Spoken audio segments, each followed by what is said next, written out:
mix what I like, what I like, what I like, what I like, what I like.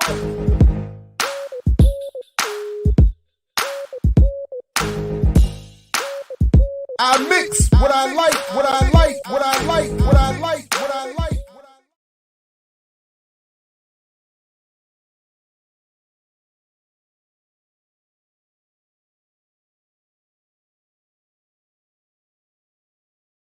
On my end, welcome to another edition of I Mix What I Like Live. Again, I'm Jared Ball, happy to be your host. Sorry about whatever that little hiccup was.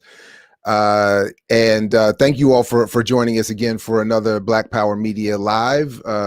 Very happy to be here for this discussion with our next guest.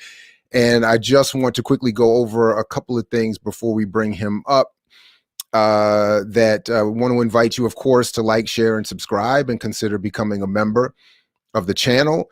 If you were just with us a few minutes ago, this is part of the work we're trying to expand to be able to do more of, which is to have sort of mics and cameras and boots on the ground, so to speak, when colleagues and comrades like Black Alliance for Peace are out there doing the work that they're doing, organizing and protesting, and today rallying in solidarity with Haiti.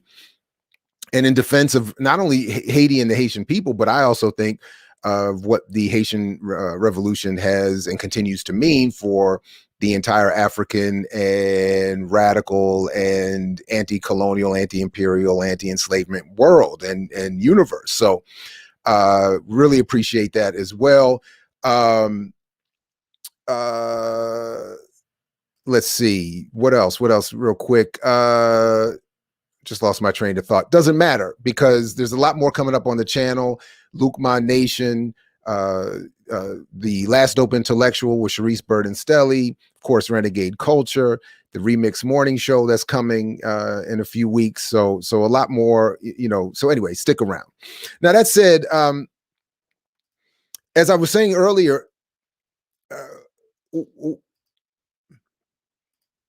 just one second here. What am I hearing here? Got a slight little glitch here. Sorry about that again. Oh, absolutely. Right. That's it. Solidarity, dispersed Africans. That's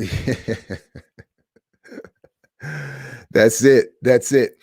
But as I was saying, with that rally and this sort of internationalist struggle, a lot of questions that are raised, I think, dovetail nicely as a segue into even what is the discussion we're going to have with our next guest. Someone who, and before he gets here, and let me just real quick before I do bring him up, I'm seeing there's a little bit of an internet issue all of a sudden. So let me just double check and make sure we're all set. Please forgive me. And while you're doing that, please also like, share, subscribe, consider hitting the join button. And because your membership to the channel is not support for any individual or someone's personal bank account, it's supporting a collective and an expanding, hopefully ever expanding collective. And yes, Brother Marcus, the morning show is slated to begin next month in April. So we are putting that together now, and initially it looks like, and more details obviously will come, from 8 a.m. to 10 a.m. Eastern, Tuesday, Wednesday, and Thursday. And I want to say, I'll put it out there to be positive. I want to say we're targeting April 6th to launch that. We may not quite get there, but that is at least the goal. And yeah, I'm just trying to make sure the internet thing is please let me know if I'm lagging. I have a little bit of a warning here, but I'm not really sure what the issue is or what I could do to improve it, because we're all high powered and rigged up here. So I don't know what the deal is, but anyway. Well, before I actually fully introduce my next guest, I want to first say that, as I try to point out when we have folks like this on, not only am I impressed by their work to the extent I understand it, and as I'll say here in a moment when he gets here, I don't pretend to fully be able to keep up with everything he's doing here, but almost secondary to that is that I appreciate how people like this and scholars like this function and move in the world. I appreciate the support they show, not only to me personally, which I will acknowledge has happened, but to other people within the academic and activist world, because it doesn't always happen. It often does not happen. Academia does encourage a certain individualism and isolation. It does encourage competition. It does encourage disunity, and it leaves a lot of room for more ignoble actors to maneuver and be rewarded for their machinations and their maneuverings. So whenever we have somebody like this, our next guest, Professor Dylan Rodríguez, I like to quickly say thanks publicly to the support they've shown me and to other people coming up in this academic environment.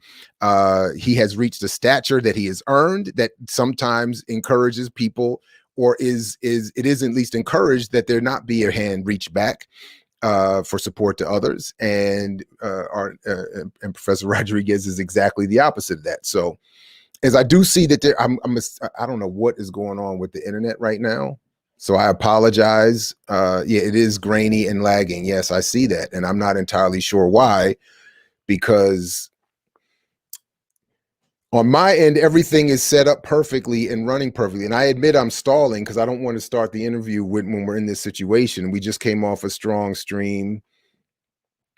My internet is strong. It is working properly. It is amplified. It is specifically set to this device. So I want to give it, I do want to try to give it a couple seconds here, and I apologize to you all and our guest, but I see that it's not doing what it's supposed to be doing. And I'm hoping it's going to work itself out, because there's no reason for it not to, other than, anyway, so let me at least do this. Dylan Rodríguez, among many other things, is president of the American Studies Association. He served as the faculty elected chair of the UC Riverside Academic Senate and a professor at the University of California, Riverside. He spent the first 16 years of his career in the Department of Ethnic Studies and was also a chair for a time, and joined the Department of Media and Cultural Studies in 2017. Dylan's thinking, writing, teaching, and scholarly activist labors address the complexity and normalized proliferation of historical regimes and logics of anti-Black and racial colonial violence in everyday state, cultural, and social formations. His work raises the question of how insurgent communities of people inhabit oppressive regimes and logics in ways that enable the collective genius of rebellion, survival, abolition, and radical futurity. What forms of shared creativity emerge from conditions of duress, and how do these insurgencies envision and practice transformations of power and community? In addition to co-editing the field-shaping anthology, Critical Ethnic Studies, a reader, Duke University Press, Dylan is the author of 2 books, Forced Passages, Imprisoned Radical Intellectuals, and the U.S. Prison Regime, and Suspended Apocalypse, White Supremacy, Genocide, and the Filipino Condition. His next book, the book we're talking about here, White Reconstruction, Domestic Warfare, and the Logic of Racial Genocide, is out now on Fordham University Press. And with that, I will now welcome him, Dylan Rodríguez, to the show. Thanks, brother. Welcome. Good afternoon, good evening to you, wherever you are. And thanks for joining us. What's up? I'm in Southern California, and you have no idea how long I've been waiting to be on the show with you, Derek. This is great. I'm so happy to be here. I'm so thrilled. I'm so honored, and just to be part of this. I'm a subscriber, by the way. I'm going to say that right now up front. Right on. I'm a subscriber to I Mix What I Like. So I appreciate that. Well, you know, I've been. I think the last time we saw each other was probably in Chicago at that thing that Barbara Ransby pulled us together for. But and we were supposed to see each other in Baltimore this past year until that's right. This pandemic hit us, and you had all kind of plans for the conference that we were helping organize together. I was trying to kick in a little bit, and we were going to have a DC Baltimore DJ friendly battle. You were going to do something unprecedented in the history of professional academic scholarly conferences. You were going to have a DJ battle on sequential nights. So I want to put it. I'm just putting it out there to your listeners. Like Dr. Jared Ball does not trifle. When you get him involved with something, you better hold on tight, because he's going to do something that you don't expect, and that is going to rock everyone's world. And so it is killing me. You know what? Though, we're coming back to sorry, you all. I'm president of something called the American Studies Association. I asked Jared to be on the organizing committee because we were supposed to have the conference in Baltimore in November of 2020. Obviously got canceled. But we're coming back to the conference is coming back to Baltimore, I believe, in 2024. So I'm going to make sure that we make that thing happen. Anyway, I definitely want to do that, because we were going to have, part of what we're going to do is have the end all be all go versus club DJ music battle in DC, Baltimore. Anyway, I appreciate it. No, there was a lot of good things that were going to happen, and I'm sure will happen eventually. And I appreciate not only what you were trying to do, but that you invited me to be part of it. But I want to get to your book, obviously. And honestly, I didn't finish everything. I couldn't get to everything. And I don't even want to pretend that I even understand everything that I read. But I do want to ask you, if I can, I want to read this passage from early on in your book, just to sort of start the conversation about what you're trying to do here, because this part stuck out to me. It said, so you say that white Reconstruction focuses on the conditions of possibility for the most recent and current revivals and rearticulations of white beings, and you capitalize white being, white being's ascendancy, and offers a frame through which to understand how these mobilizations shape, strengthen, and sustain the foundational regimes of anti-Blackness, racial colonial violence that constitute the contemporary United States and its globality from the scales of the systemic. And I'm stopping there. I'm going to pick up another part where you continue saying that, quote, I posit anti-Blackness and racial colonial power as distinct, though significantly coterminous and often symbiotic formations of dominance that constitute the conditions of sociology, state formation, epistemic, ontological coherence, and economic and ecological sustainability within the long hemispheric projects of civilization, conquest, settlement, and modernity. I don't know. I struggle with that word. So the short question is, what do you mean by that? What are you saying here that you're doing here with white Reconstruction? And then specifically, what do you mean by this white being, again, that you capitalize in the book? Hey, so first, apologies to your audience for subjecting them to to that passage of a specialized language, but that's why I enjoy doing this kind of work with you and others. Is I think about this as a study group. You know what I mean? As a open study group, meaning not an academic study group. I'm saying like a real study group, the kind of study group that actually animates radical and revolutionary struggles. So I appreciate the fact that you were putting the work out there this way in its current form, in its specialized form, with this specialized. It is like reading a second language. I got to tell people that are out there that are not in these kind of circles of scholarly theoretical discourse or whatever. But that's all right, because I think if we look at the history of revolutionary radical struggle, especially in the Black radical and Black revolutionary tradition, we do this kind of work, right? People in those struggles do this kind of work, and we engage in dialogue about this kind of work.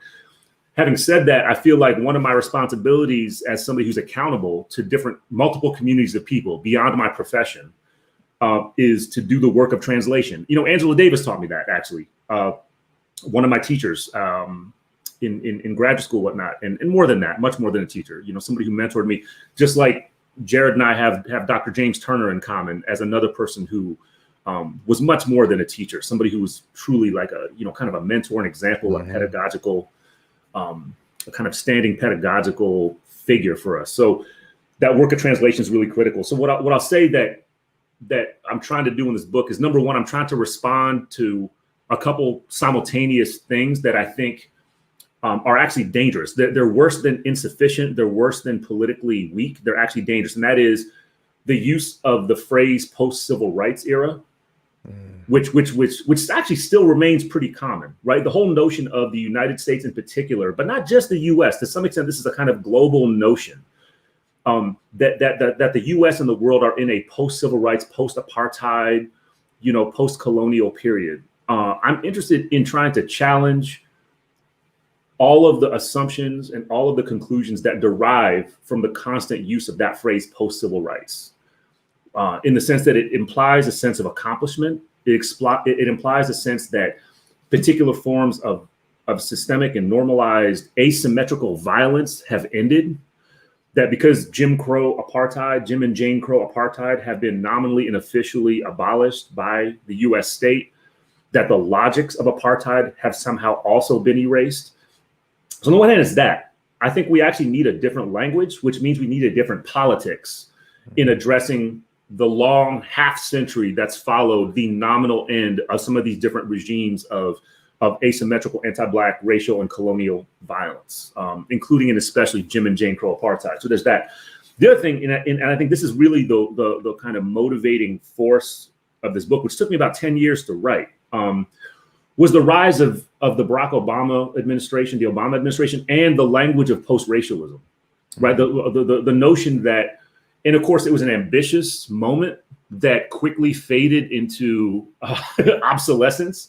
But there was this ambitious moment where you heard the term post-racial being brandished, right? And it was brandished by some of our friends, some of our comrades, I think became a little bit too optimistic, right? To deform Obama's use of it, but a little bit too hopeful. So part of it is also a response to the ambition behind the idea of a post-racial United States or a post-racial world. So part of it is responding to those things.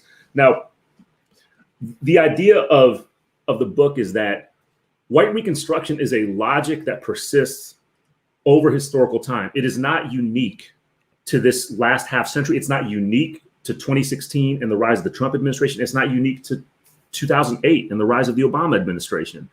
I'm interested in pointing out how it is that white Reconstruction is part of the logic of reform, of reconfiguration, of institutional change that follows the need to sustain white supremacist, anti-Black, and colonial power structures in moments of crisis. And the moments of crisis are usually spurred by people in rebellion, people in revolt, and people engaged in radical and revolutionary struggle, right? So in that sense, the logic of Reconstruction is nothing new. It's nothing new, but I am interested in thinking with specificity about certain moments in the life of white Reconstruction, because I think it indicates something about the power relations that we're in. And again, the power relations, they're not merely power relations. I argue that it's actually warfare. That this is an ongoing half millennium of changing forms of war.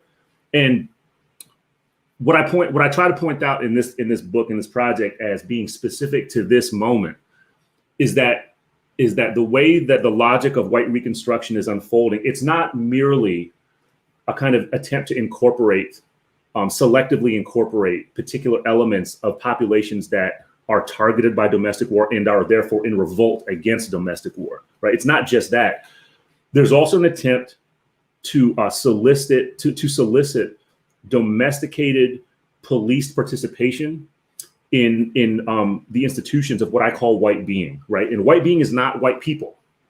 White being is about a template of being in the world, a template of goodness, a template of beauty, a template of the good life that is historically grounded in the white conquest of civilization, the white making of civilization. My point is that under this contemporary period, the current period of white Reconstruction, that white being is being selectively kind of opened up for participation, really, frankly, to people like us, right? The petty bourgeoisie, the post-colonial petty bourgeoisie, people who are the survivors and the inheritors of what others have called the post-civil rights period. There's a selective attempt to incorporate people like that into the structures of anti-Black state violence, of global and racial colonial domination and whatnot. And in that selection, it's not just like affirmative action anymore, right? What this is about is a solicitation to be part of a mode, a method, a kind of blueprint for being human that is insidious, it is dangerous, and it is toxifying. And we see it surfacing all the time now. Before we got on air, we were talking about some internal antagonisms in the politics of movements like ADOS, right? There's an interesting way that you can see what I call the ascendancy of white being kind of permeating that conflict, right? And so the last thing I'll say is that my focus is on the ascendancy, right? It's one thing to identify white being as a mode of human being that is shoved down our throats, that becomes the normal template, the so-called normal, right? The aggressively, violently normal template for being human, which means if you don't fit that template, or if you refuse to fit that template, which frankly, colonial life, Black life, right, enslaved and chattel life has by necessity not been able to fulfill the template of white being, or refuse to fulfill the template of white being, then you get policed, you get incarcerated, you get destroyed, right? You get socially or physically liquidated, right?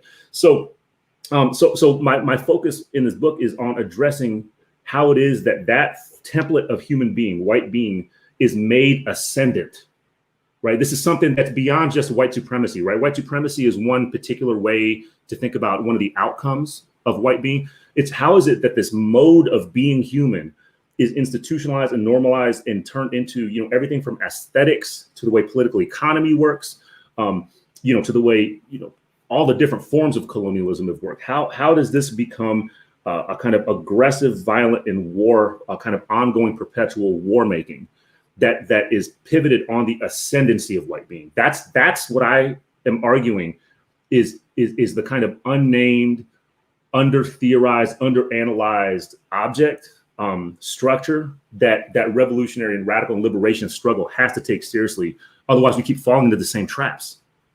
So when you say later, what concerns us is that we understand that racialism and its permutations persisted, rooted not in a particular era, but in civilization itself. Is that am I summarizing there in your own words, what you also just said? Yeah, that's Cedric Robinson. I mean, that's Cedric Robinson. Oh, is that who you were quoting there? Yeah, I can't even see I'm just seeing my note. Right on. I'm just seeing the highlight. That. No. Dr. Ball just cited Cedric Robinson, and so. I did. You're right. I did. Okay. All I see is the highlight right here, and I didn't see that it was. You're right. It is. I didn't write that. You're right. Full disclosure: Dylan Rodríguez did not write that. That is Cedric Robinson, and you say. Let me just be clear. You say here, Robinson clarifies, comma. What concerns us is that. Yeah, we understand it racially. So I just want to be clear that was the way I saw the quote in my notes. Right, it was not okay. I just want to be clear. Yeah. No, Cedric Robinson. So I'm saying, so a lot of what I'm arguing in this book is not necessarily new. I'm just trying to maybe put a certain kind of context and framing around what people who I have who I'm indebted to politically, intellectually. I'm kind of working with Sylvia Winter's work. I'm working with Cedric Robinson's work. I'm working with. I want to give you.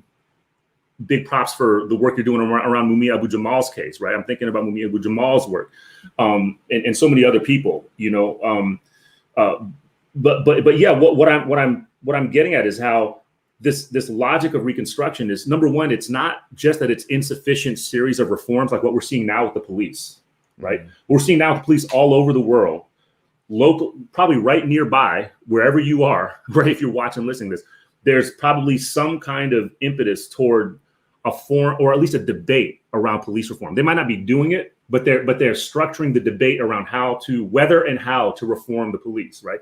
Which is exactly the logic I'm talking about here, right? The conversation becomes, how should we go about continuing to wage this perpetual asymmetrical domestic war against these targeted criminalized populations? That becomes the debate. Whether we do it, how do we do it? Not whether and how to get rid of it. Right. So the Black radical abolitionist approach to things like domestic war, what we call policing, is constantly being, I think, neutralized in a sense. It's being domesticated by this logic of Reconstruction. So to put it in really concrete terms, we can think about the current moment, like the current debates around policing and how they're being harnessed into a debate about reform, or even just about defunding, which itself is being pushed back into a logic of police reform. We can think about that as a concrete manifestation of this thing that I'm calling in this book, white Reconstruction. Just quickly, I want to encourage people to go back and check our interviews with Lawrence Grand Prix and Larry Stafford, because both of them have, I think, slightly different but similar critiques of the popular approach to defund and abolish the police. And abolitionism is something that you talk a lot about in this book. I want to come back to, for sure. But before we get to, well, maybe on the way to get to that, or in the process of getting to that, I want to also ask you about some of these others that you reference, that you say you build from, because as I said earlier today, I admit there's a personal selfish bent to this line of questioning this question through which I want to draw a line from today's discussion with you to one we're going to have Friday with Palestinian human rights lawyer Noura Erakat, because hell yeah, that's great. In a discussion with her, privately, and we are going to talk about some of this publicly. It came to my attention that an interview I did with Dr. Todd Stephen Burrows and Dr. Haidt some years ago on radio with Frank Wilderson has been reprinted and translated and used, and I think led to some misunderstandings in terms of what I mean and maybe what Frank means. I can't speak for him. I can't even claim to understand what Afro-pessimism, and I can't even claim to understand it in its totality. So I'm not speaking on it. I'm just saying I think there's some misunderstandings. So I see that you reference Wilderson, and you make reference to social death and ontological positioning and his work. So I'm just curious, to what extent does Afro-pessimism fold into your work? And then I have a couple of questions about how you interpret it, given what has been coming to my attention more and more lately, some of the criticism of Afro-pessimism over the years. So I'm just curious what you're doing with it. Yeah. Right on. Well, here's the thing. Is that every emergent kind of school of thought always has roots, almost always has roots in not only prior streams of radical thought. I'm talking about radical streams of thought, right? It not only has roots in prior radical and revolutionary and liberation streams of thought, but usually has some kind of indebtedness to movements, right? Collective movements, collective accountabilities. That's where the tension is. I'm not saying this is unique to what people call Afro-pessimism. I'm saying this is part of the inherent tension, sometimes irreconcilable, sometimes not irreconcilable. Sometimes this shit can get worked out, right? But this is part of the inherent tension with radical and revolutionary academic and scholarly work. And I want to think about this broadly. So I don't want to think about this as unique to what people call Afro-pessimism. I want to think in this particular historical moment, in the most robust ways, about what it means for a particular body of radical thought to be accountable to some kind of a collective that is beyond itself, right? That is beyond itself. Because here's the thing is, a good friend of mine, well, there's more than one good friend of mine, but there's one good friend of mine named Nick Mitchell, who teaches at UC Santa Cruz, right? And we had, he talks about this. We had a conversation about it recently.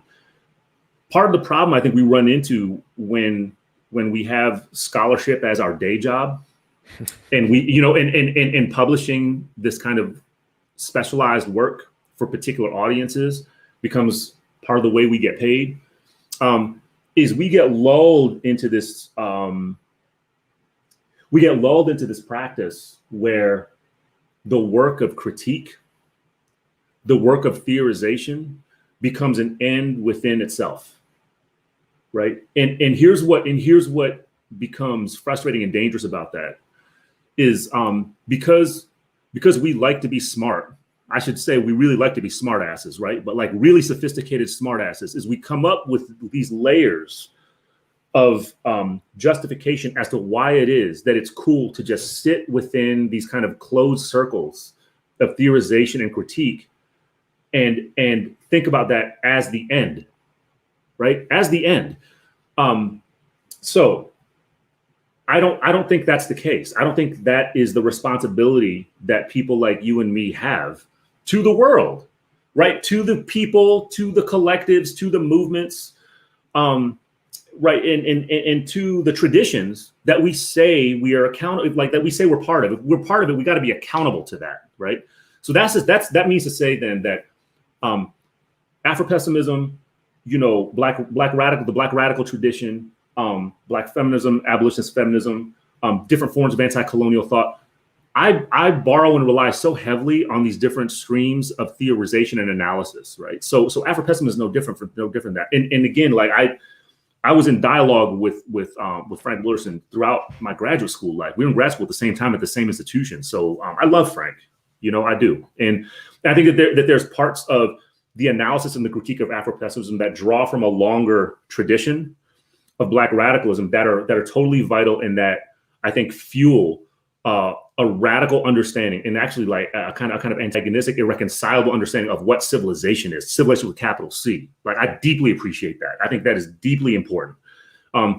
What concerns me, this is not unique to Afro-pessimism. This is about academic thought. What concerns me is how it is that the people who inherit these modes of critique, theoretical analysis, and pedagogy, because it also becomes a form of teaching, right? How does that stuff incite forms of collective praxis, which might not be devoutly loyal to the school of thought, right? In fact, they might even rub up against that school of thought, rub up against the kind of critiques even of that school of thought, but which are willing to get into the dirt, that are willing to inhabit forms of contradiction, that are willing to be accountable to collectives, communities of people that extend beyond that particular circle of critique, right?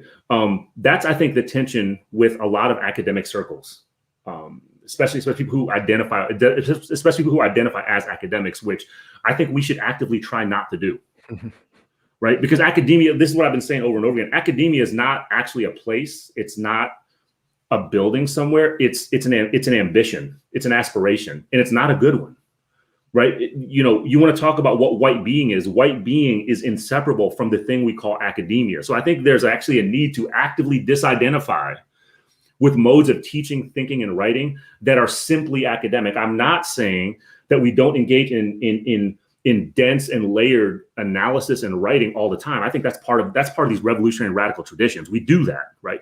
But say that the way we operationalize this work can't fall back into the loop of counterinsurgency, right? And that's the takeaway point, right? My concern is with how it is that different forms of purportedly radical revolutionary academic thought fall back into the loop of counterinsurgency, in the sense that they actually filter people away from collective forms of struggle against institutionalized and normalized forms of violence, anti-Blackness, colonialism, etc., because the loop says that being engaged in these forms of critique and analysis is in and of itself already the end. I think that is not something to be happy with. So again, look, first of all, I want to say to you and everyone else, I'm constantly, that's not the right word.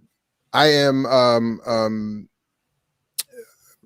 routinely, often attempting, or in some sort of delayed email exchange with Frank. So I'm constantly asking him to come back. And and we haven't worked that out yet. So, but that is if to the extent I understand what you just said, this is the part that is always where I either find myself confused, and I don't want us to stay here, but it is still very much, I think, related to your book. At least anyway. I have never read Frank's work or understood him in his interviews with me. And I've not read Afro-pessimism, and I've not read extensively beyond, I think, a little bit of Red, White, and Black. I've read Incognegros, the only book I've read all the way through of his. But in our interviews, I never walk away with this idea that he's discouraging. Not at all. Never.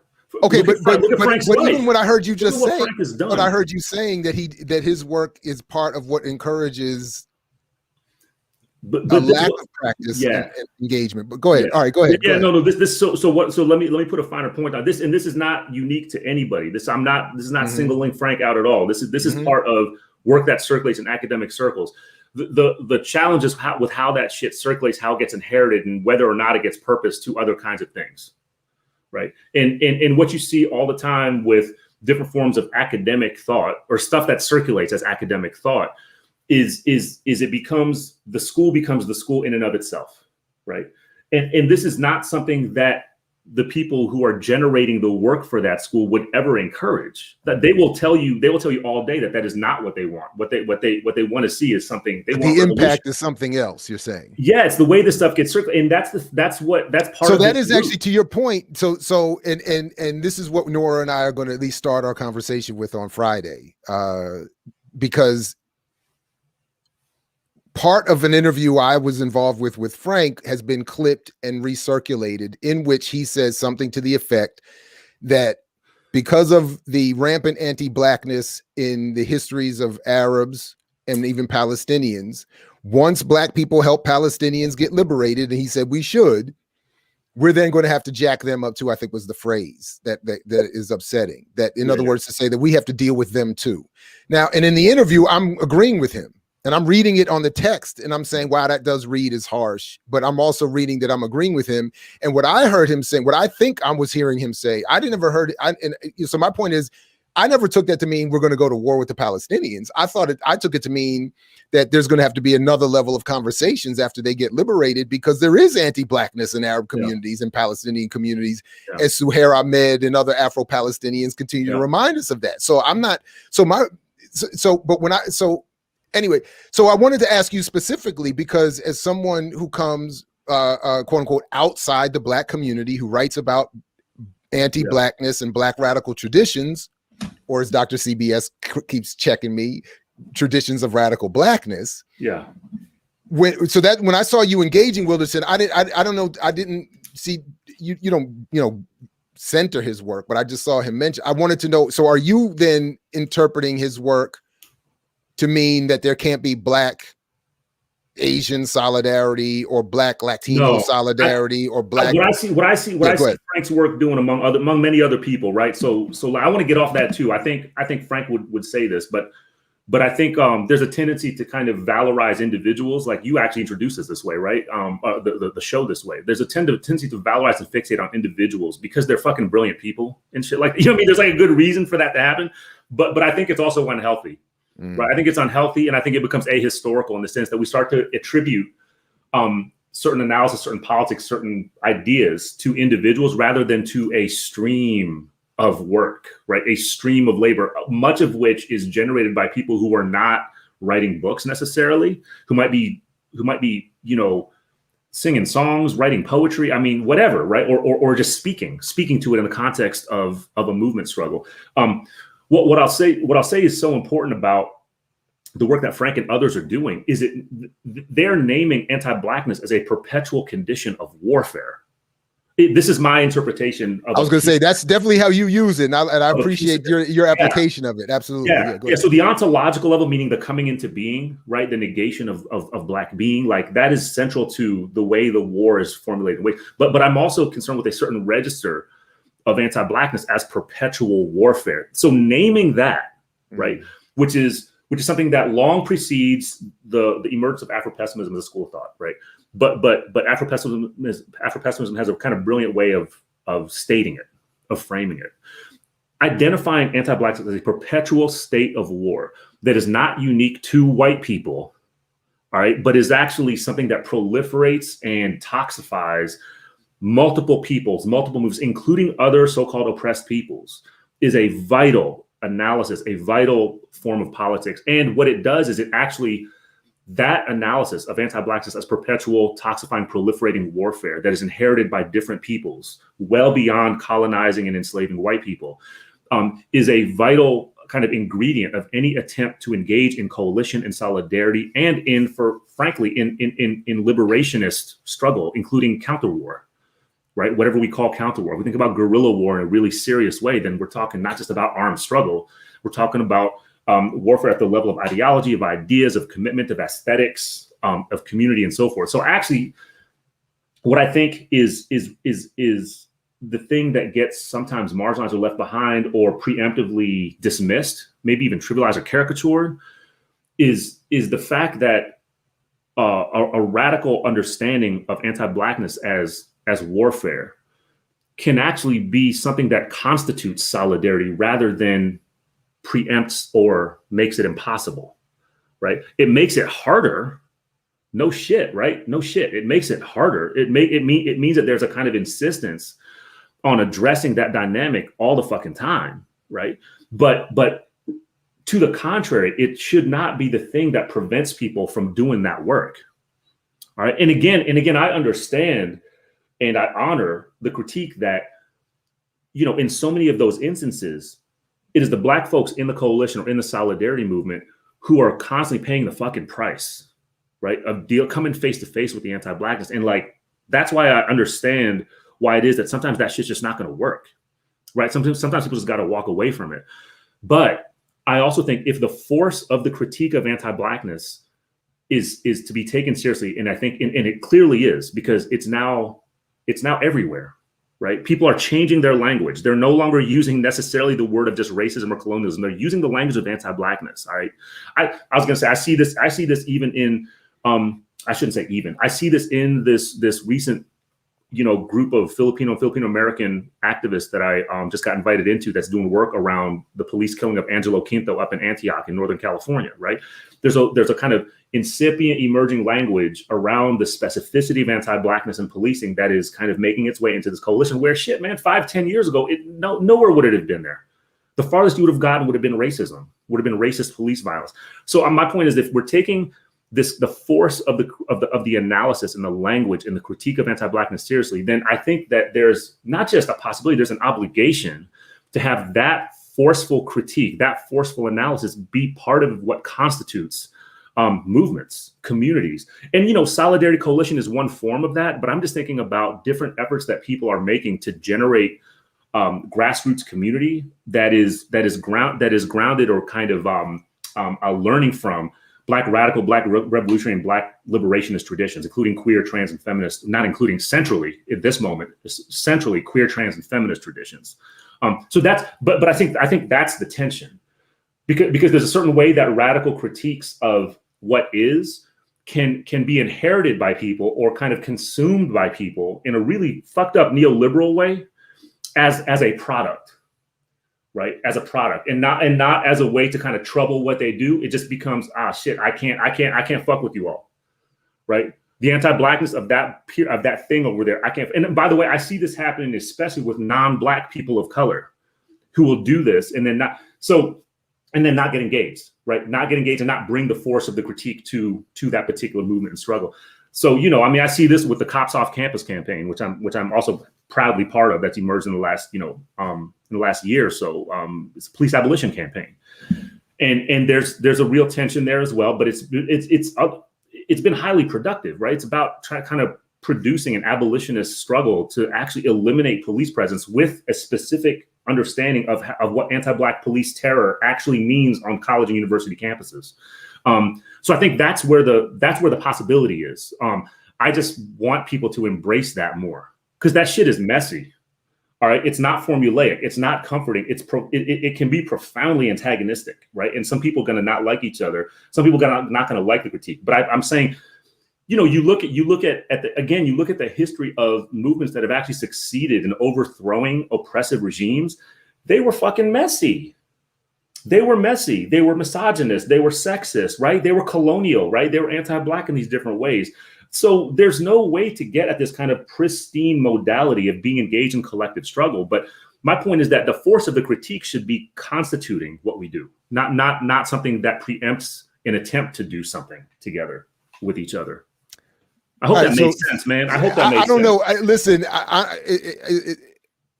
I don't know that you're not making sense. I just don't know that I fully understand, and I may not fully agree, but I don't know. I honestly, I just don't know at this moment. So but think about it more. Yeah, definitely. We'll keep rapping, but there's so many other things I want to get to. We're already at 2:45. So I don't want to just stay here, but I did want to at least try to raise that question.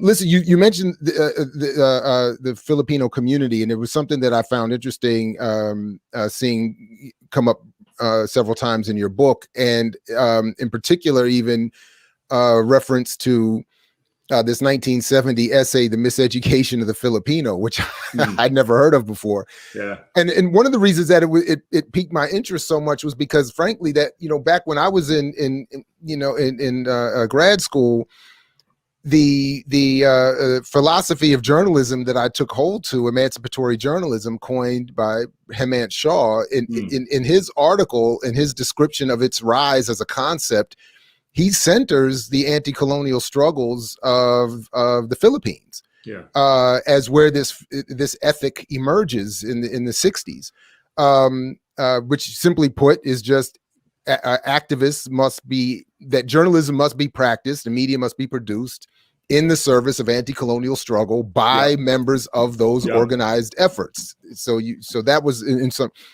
So I just wanted you to, if you could, just talk a little bit about the relationship as you work it into your book of the Filipino struggle and Black radicalism. How do those traditions sort of dovetail in your work here?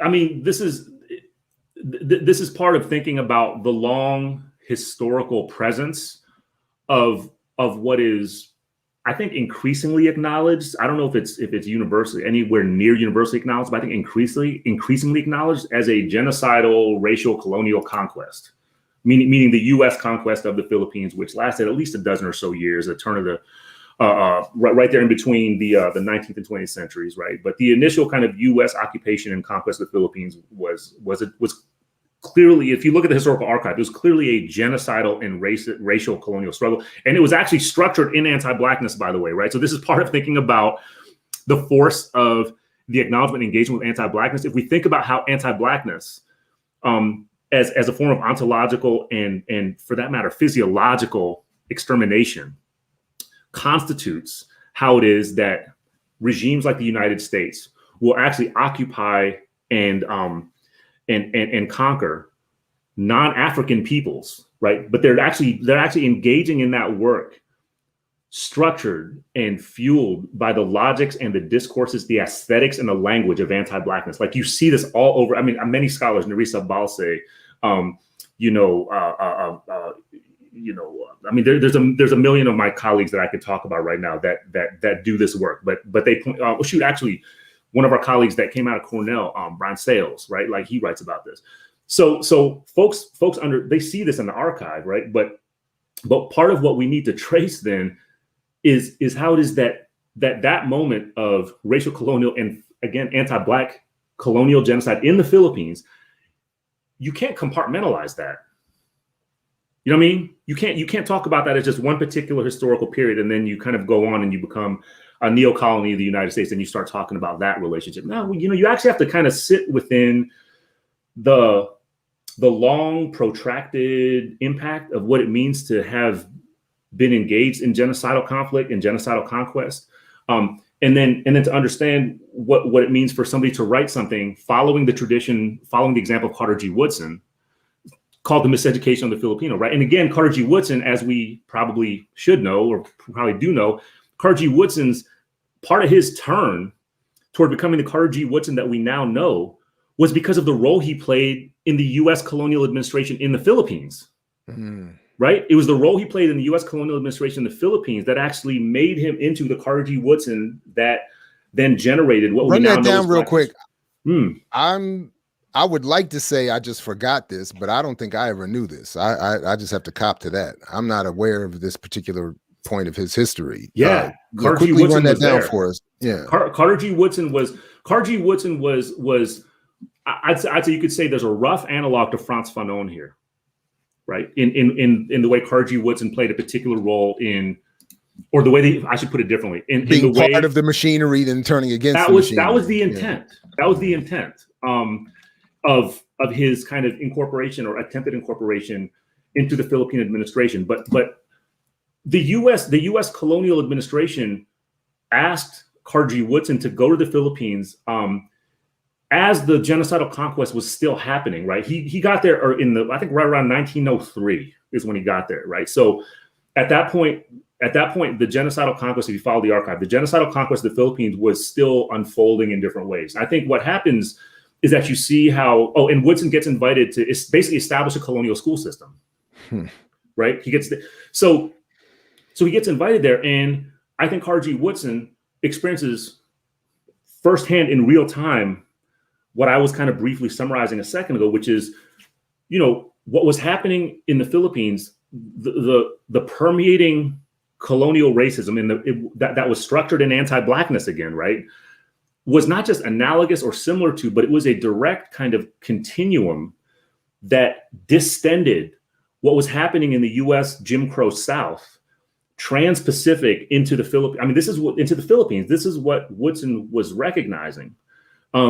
So not only did it impact the way he thought about what he was doing in the Philippines, but it also indelibly shifted how he understood the education of Black people in the United States, right? So this colonial experience with the specific site of the Philippines, but which was, I mean, he heard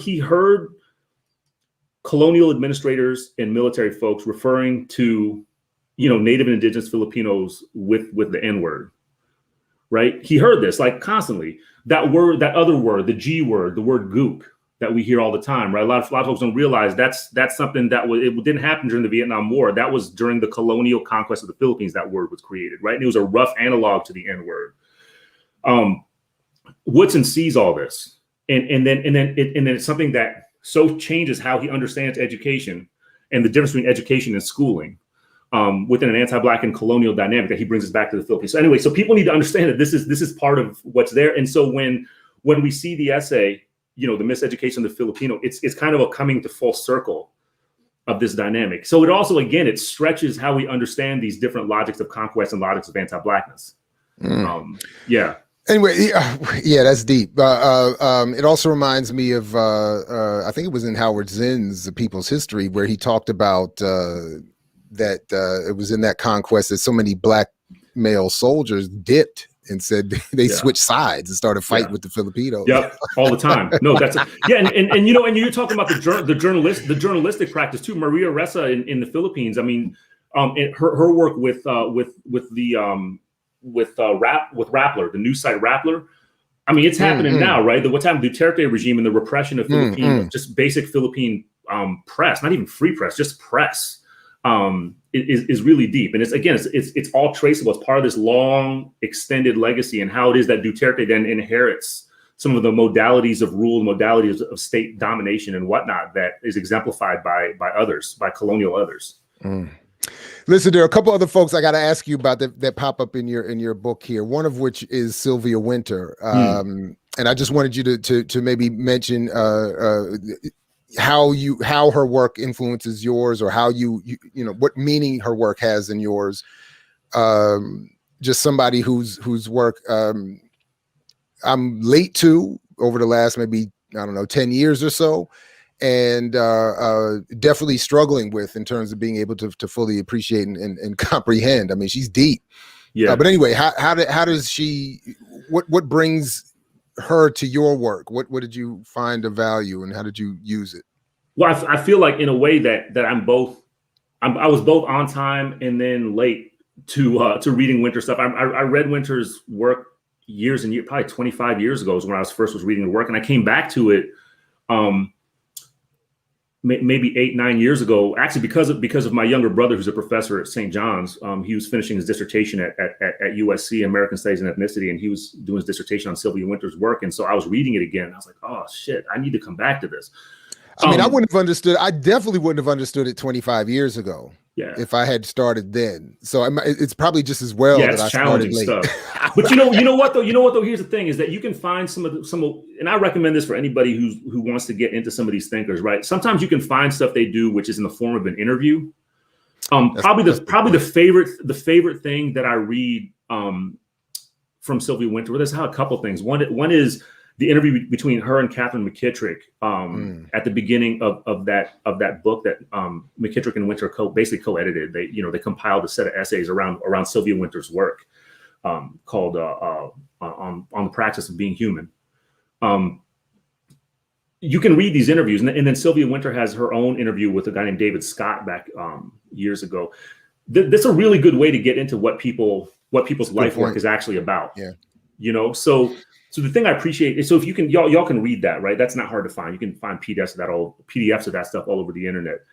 But I think part of what I feel like I understand a kind of a sliver of Winter's life work, right? A small sliver of it that I found that I found and I continue to find deeply empowering, intellectually empowering, and that is her lifelong analysis, her kind of disarticulation, unapologetic and like vigorous disarticulation of Western man. Right. That is the thing. That is the thing that I'll put it in these terms. I enjoy. I get true joy from reading Sylvia Winter disarticulate the figure of Western man, capital W, capital M. That's where my entire concept of white being is stealing from or borrowing from. I'm going to put it nicely, right? And I cite Winter fully. Yeah, I was going to say saying, you can't say you stole it because you cite her. So you did the, you cite her. So it's not right. stolen. Yeah, no, I didn't steal it. No, but I'm saying it indebted is probably the better word. It is indebted to Sylvia Winter's vicious critique, on point critique of Western man.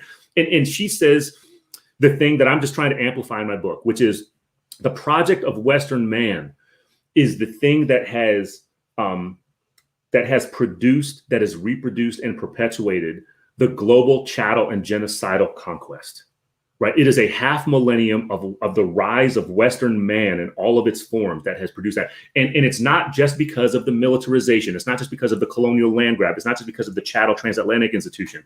It is because of the template of human being that gets globally, violently, viciously universalized as normal, as the normative, right? And that is the force of that vigorous, vicious critique that I find to be indispensable, that she is actually addressing a template, a kind of normative template of how to be human.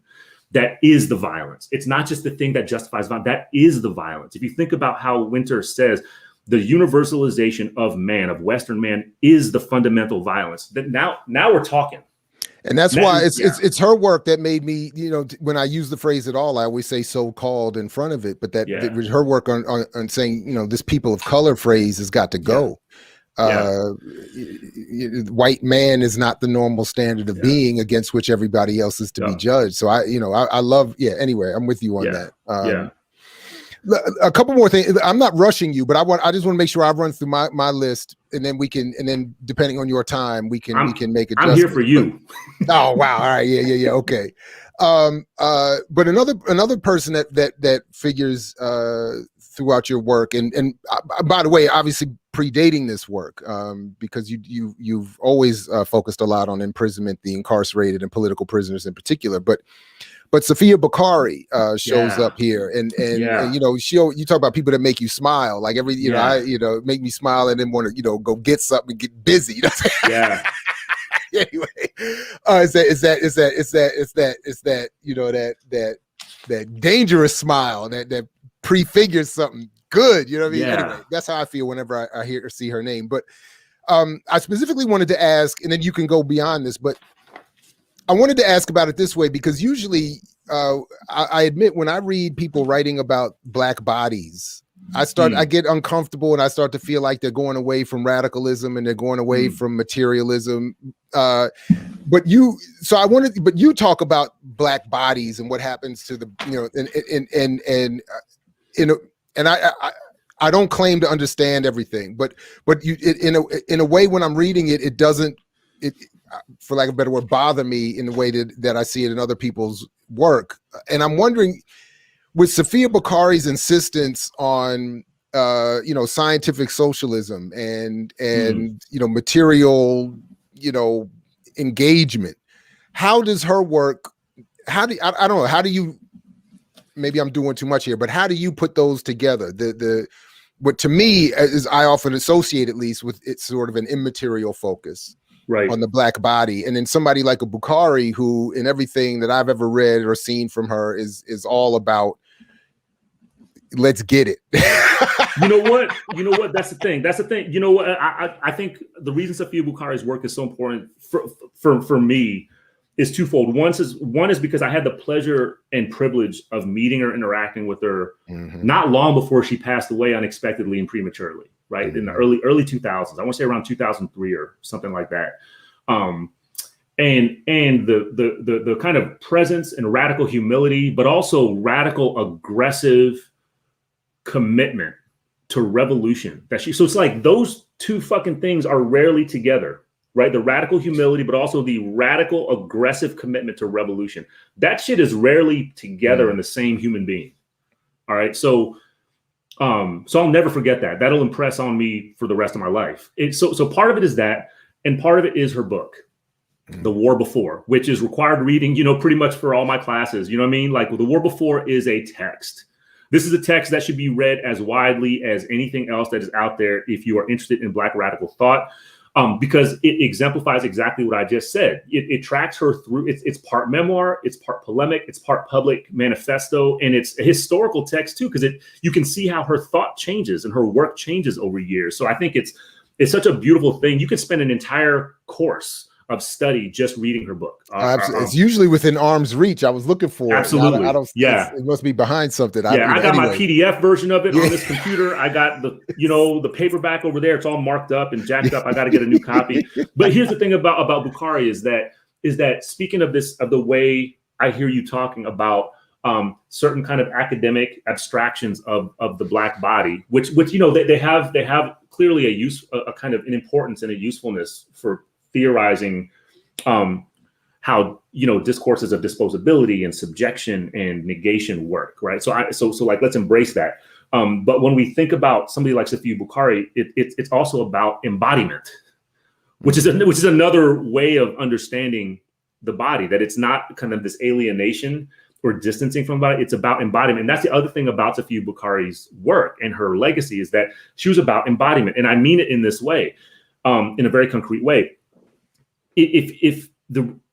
She was a guerrilla warrior, like she was actually in charge of of waging Black liberation guerrilla war. Okay, so you want to talk about embodiment? Let's talk about that kind of fucking embodiment, right?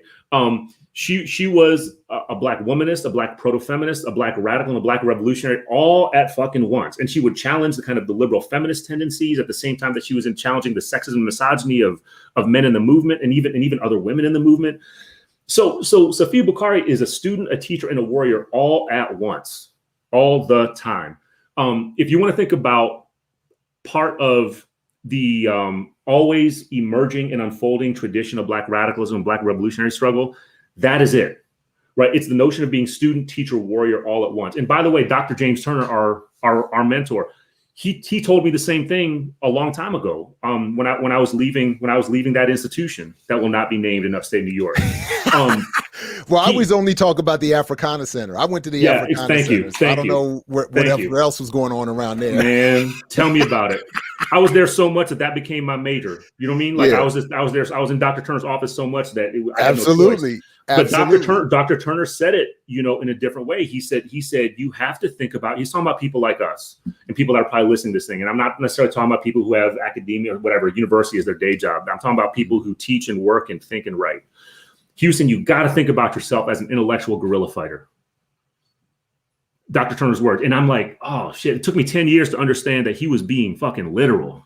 Mm-hmm. There was not some abstraction. And actually, Sylvia Bukhari, my experience with Sylvia Bukhari is part of what taught me that, right? Is say that, intellectual guerrilla fighter, that's actually a thing, right? If we're going to take the totality of guerrilla war and guerrilla struggle, meaning that this is counter war, revolutionary war that is waged by people who are under militarized, who are underarmed, who are in positions of kind of military weakness, but they win wars, they win resistance struggles, they overthrow colonial structures all the fucking time for all these. We map out how it is guerrilla war. The position, again, it's a narrow and humble position, right? But the position of intellectual guerrilla war is vital to all this. So I appreciate the way you introduced me when we started the show, but I gotta say that I'm trying to follow in the example of you and other friends of ours and mentors and colleagues and even some students of mine, right, who are exemplifying that, right, what it means to be engaged in intellectual guerrilla war that's always accountable to a community of people. Right on. I mean, I appreciate that because you've certainly been doing that yourself. Well, the only other figure I have that I wanted to raise with you that you mentioned there's many others, but one other definitely is Robert Allen, Yeah. and the centrality of his work, Yeah. having been able to cross paths with him, Yeah. and obviously, Black Awakening in Capitalist America is, an essential text. But how does his work and particularly his approach to coloniality figure with your own?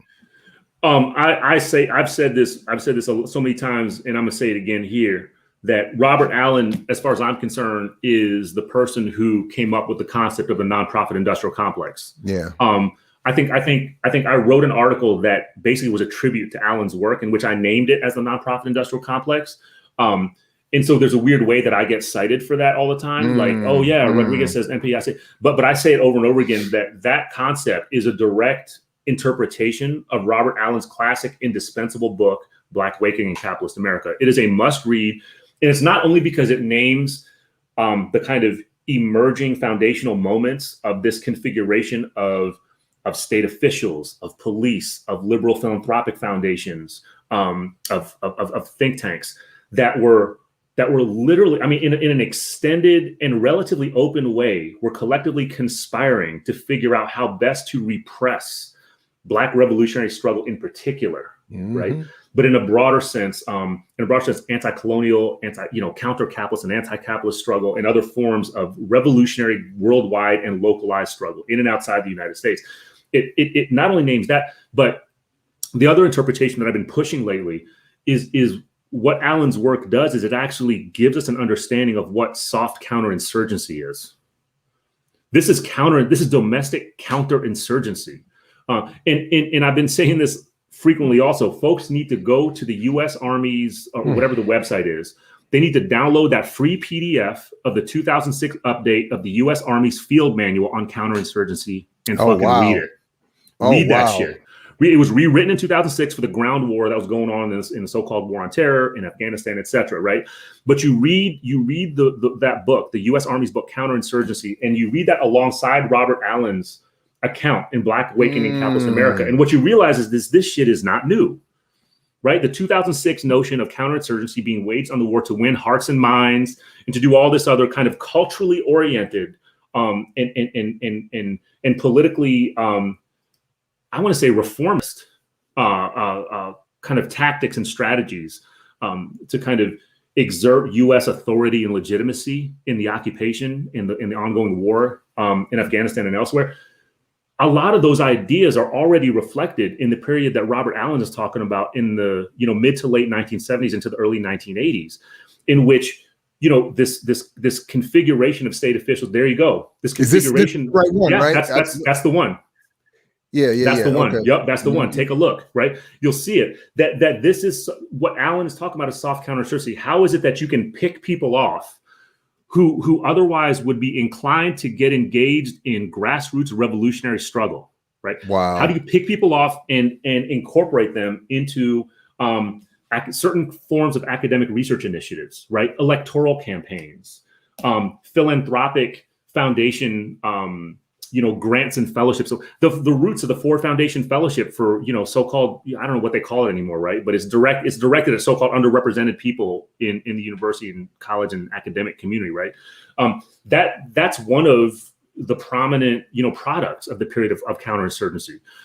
So as far as I'm concerned, Robert Allen is kind of one of the foundational thinkers in helping us understand this emergence, these last 30 to 40 years of soft counterinsurgency that we see happening all the time. I mean, we see it happening with what seems to be the lightning quick incorporation of grassroots rebellions, grassroots radical abolitionist and proto-abolitionist rebellions being very quickly incorporated into these neoliberal networks of foundation funding, of philanthropy, of punditry. That leadership gets identified and they get put forward as the representatives of a grassroots insurgency movement. Why? Because that's the way you contain it, right? You turn it into something that's represented by an identifiable set of individual people, of individual leadership, and now you can contain it, right? And this is how counterinsurgency works. That was the point of what happened in the 70s and in the early 80s that Robert Allen maps out, right? That's literally what that extended kind of set of conversations among philanthropists and state officials and police, you know, and elected officials. That's what they were doing. Like, how do we go about identifying, or even what do you call it? Cultivating prominent individual figures from these different oppressed communities, especially Black communities, and make them into the spokespeople. Wow. Right? How do you do so? This is the tension, man. This goes back to our conversation about Afro-pessimism and even about and Frank writes about this. You know what I mean? Frantz Fanon writes about this, right? How do you engage with this kind of this deeply colonial, anti-Black, and chattel logic of individualism that is actually part of a long-term as well as a focused and tactical counterinsurgency to stop not even revolution, to stop just insurgency, to stop rebellion. No, right? I'm so glad you're using that language, because one of the other books I've been trying to read, and one of the reasons why I'm not finishing anybody's book is Yasha Levine's Surveillance Valley, which came out in 2018. I'm really angry that I missed, because you know, to the point, and even as I'm looking at this field manual, the section on social network analysis, you know, his book is talking about this counterinsurgency imperative in the United States, and why they set up the media environment we have today. And it was very intentional and very clear what they were trying to do, even more than many of us, myself included, realized. But this phrase counterinsurgency just kept coming up, and bringing all the tactics that were used in colonies outside of the United States internally here, directing them against Black and brown populations here, with the same exact. Anyway, so we've basically gone through my set of questions. If you have time, there are a number that I see coming up in the comments that I would want, if we can get to a couple of them. Right on. But I do want to quickly, I'm going to just work my way backwards here. I want to quickly agree here with Armando, because I'm noticing we got over 100 people watching right now, but barely over 70 likes. So stop hating and hit the like button.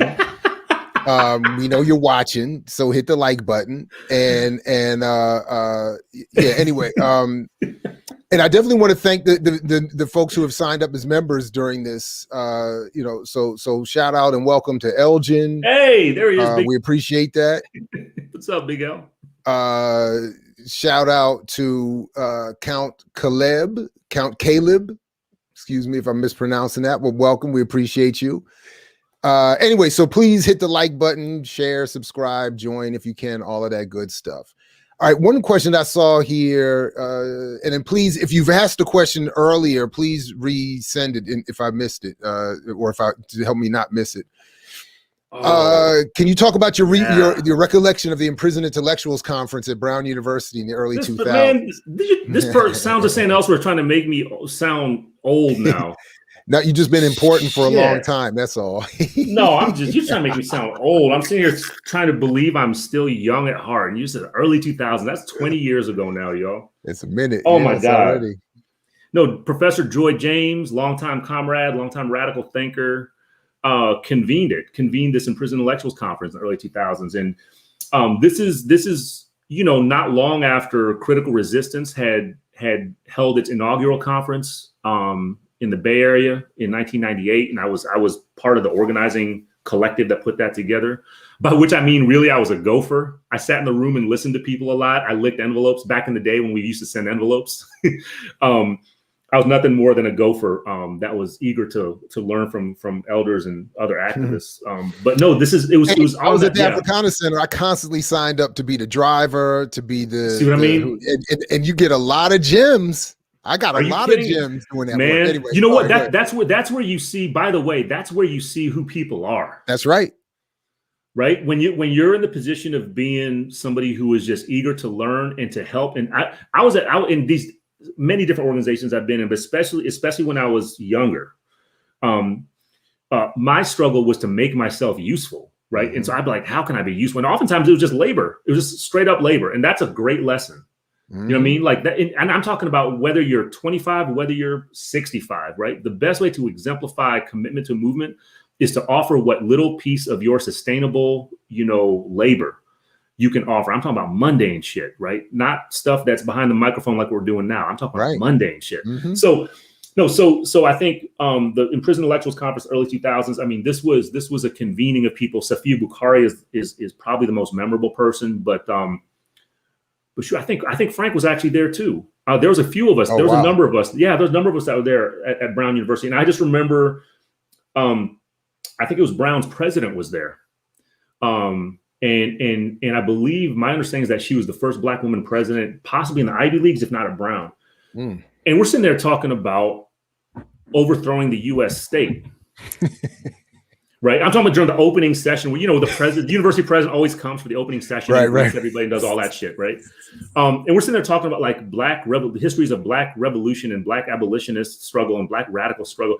We're talking about overthrowing the U.S. state. We're talking about overthrowing. And I remember there were multiple gestures to kind of acknowledging that the president was there, but also saying, yeah, despite you being here, we're going to talk about this shit. So I think it was a great example of an infiltration of a university for a couple of days, right? We talk all the time about, we think about Fred Moten and Stefano Harney's work around the undercommons, right? And we talk about kind of the necessity of thinking about our relationship to these dominant and historically oppressive and colonial institutions as being one of theft, all right? This actually was an example of that. Is you had a convening of people who had histories of being pursued by the FBI because of their organizational affiliations to, radical organizations. And it was Black radicalism was central to this convening, but there was other revolutionary tendencies that were represented in the room over those 2 days.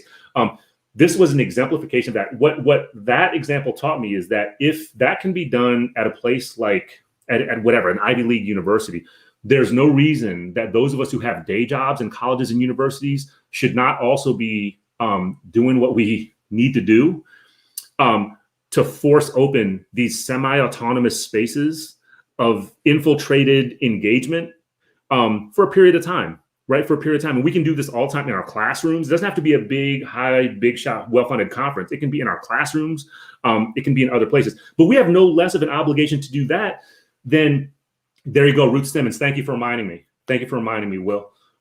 We have no less of an obligation to do that than to think about the histories that you just pointed out in among Black soldiers in the occupation of the Philippines at the turn of the 20th century, who said, oh, our obligation now, okay, we've actually infiltrated, we've infiltrated the US military, and we're going to fucking flip on this shit. We're going to fight on the side of people who are trying to liberate themselves, right?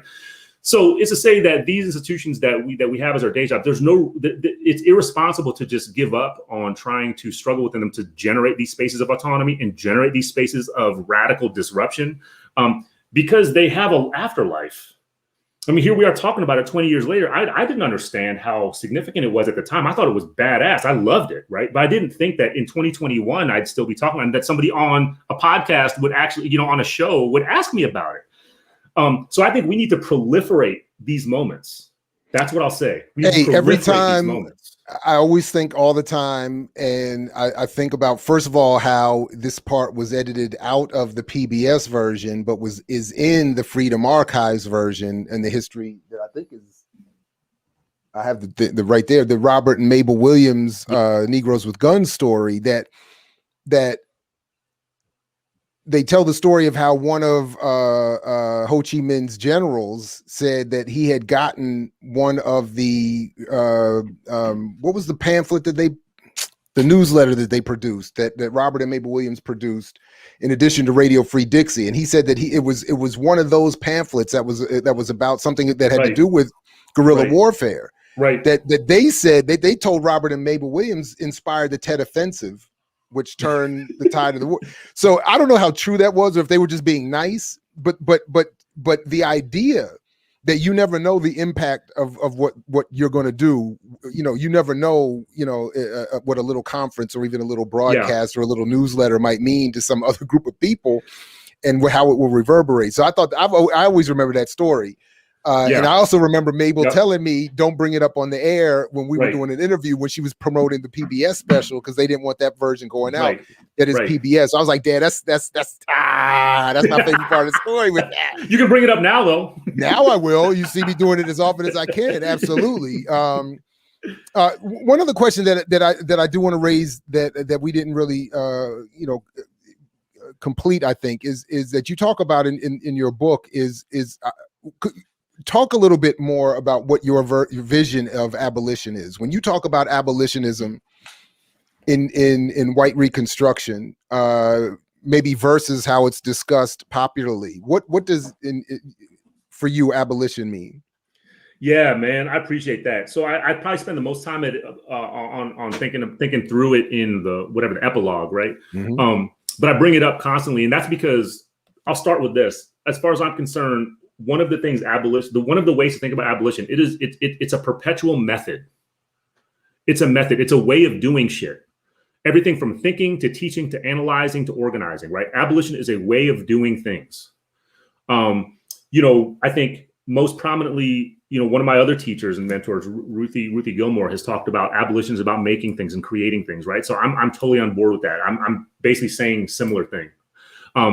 So when we say that abolition is a method, it's part of it's part of how we do things, that we're also saying it's not certain things, right? And I want to be really explicit about that because I'm getting fucking sick and tired of how a lot of professionals, not just academics, but professionals, are expropriating the identity, the branding of abolition and abolitionists in really weird and fucked up ways right now. And I say right now because it's very, very recent. I've been calling myself, and I've been part of abolitionist communities since way before it was okay to do that. Way before you'd get like looks of approval. It was all usually the opposite of a look of approval. Usually people would laugh at you. They think you were out of this world or crazy. I remember the first time I really was forceful with identifying as an abolitionist was at one of these kind of overtly kind of sectarian left organized conferences in the Bay Area. And I was in a session, I was talking about the prison industrial complex. It was probably 1997, 1998. And I remember it was actually a Black socialist, right? An elder Black socialist asked the question to the room. It was like a room of 15, 20 of us, said, I'm not exactly sure what is a left position on the prison industrial complex. And I raised my hand. I was like, hey, isn't it abolition? And I remember there was another white woman feminist elder, socialist feminist elder, leftist, she was literally knitting, right? And I don't hate on people who knit. I wish I could knit. I need to learn how to knit. But I remember it was just very kind of appropriate for what she said in response to what I said. As she knit, she didn't even look at me. She kept knitting, and she said, no, it can't be abolition because the difference is, back in the 19th century, everybody knew slavery was wrong, right? So they could call themselves abolitionists. Right now, you can't call yourself an abolitionist because it's not the same thing. And I was just like, my head exploded, of course, right? Just how ahistorical and stupid that shit was. And I think I left the room or something. So I'm saying, like, I've been identifying with abolitionist politics, identity struggles since that time. What you're seeing happening recently is a couple things. One is these misinterpretations, and I think that they've become largely intentional. I don't think these are born of ignorance. I think these are intentional expropriations of abolition and abolitionist thought. So let me say what it is not. Abolition is not an outcome. You know what I mean? Like, I've been in rooms with people on these Zoom rooms and whatnot. I've been saying, repeat it after me, please. Like, I don't like leading chants, but let's repeat this together. Abolition is not an outcome. The reason I feel like I got to say that so explicitly is when abolition comes up in organizing conversations, especially with crowds, with groups that are kind of coming into activism, right? There's an immediate inclination to postpone abolition as something that is far off over there into the future that we can't fuck with right now. We got to deal with more immediate, concrete shit.